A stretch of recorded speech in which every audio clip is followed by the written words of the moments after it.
Henry Tupper is the founder of Shaw University. As a young man, he had fought in the Civil War and had fought in this general area.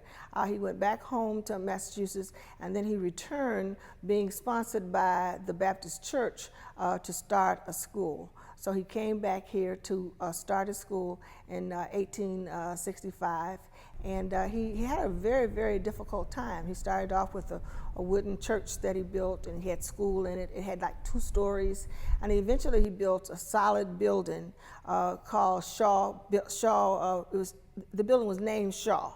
And then he built Estey Hall, which was the second building. And they were built out of brick, and the students made the brick. And he spent his time raising money in Vermont and Massachusetts from friends of his family to finance this school. After the Civil War, large numbers of people are opening schools in the South. You have schools being opened right after Shaw. You've got Howard University is around 1865. You've got Johnson C. Smith starts around 67. You have another school down in Mississippi. In other words, schools all over the South. 59 or so of the historically black colleges are located in the South. And it's during this period that a lot of them are developing, except Shaw is early. It's the first HBCU to be developed in the South, period. So this building that we're sitting in was built in 1873, and it was a 4-story brick building, and some believe it was the first building of its kind where women, black women, were to be educated. Shaw became a co-ed school right away, and a lot of other colleges did too, but he was very much interested in co-educational opportunities. And so the women came here fairly early, I think around 68, 69 or so, and by 72, 73, he had built this building for them. But I don't think he ever envisioned education without women. He didn't, that was not his vision. And the fact that he was able to do it is something to be, I think it's something to be lauded, because here we are right downtown, a stone's throw from the capital of the state of North Carolina, and there was not very much happening for women here in this state, whether they were black or white. And so I see some equity and equality in his way of thinking. But he had more than just a dream of a basic 2-year kind of a college. As you know, he goes on, he wanted a law school, he wanted a medical school, he wanted a pharmacy school, and all these things develop in time after he, the seeds are sown before he passes.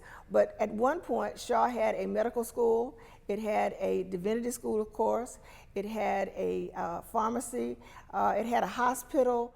The medical school was built at the turn of the century, and it utilized doctors from the Raleigh community. There were white doctors and black doctors who worked in the hospital. And it was considered to be one of a well-developed academic program. They had a 3-year, 4-year, finally they went to a 4-year curriculum. The doctors were well respected when they left here, and they had a hospital which was right beside it. As a matter of fact, the building that now houses the seminary, which is Leonard Hall, is where the medical school was located. And the building Tyler Hall, which houses the business office, is where the hospital, the last hospital was built. And so those buildings still remain here on the campus from the turn of the century. When you believe in a democracy, you also believe in a literate, educated populace. You can't have a democracy without an educated populace. We've got people here who have not been educated, who are yearning for an education. And if they're going to become citizens, not just a run-of-the-mill citizen, but if they're going to become good, productive citizens, then an education is a requirement, because an education gives you access to this thing called the American dream. You get access to a job, you get access to taking care of your family. There are all kinds of things that you get from an education, and Henry Tupper knew that.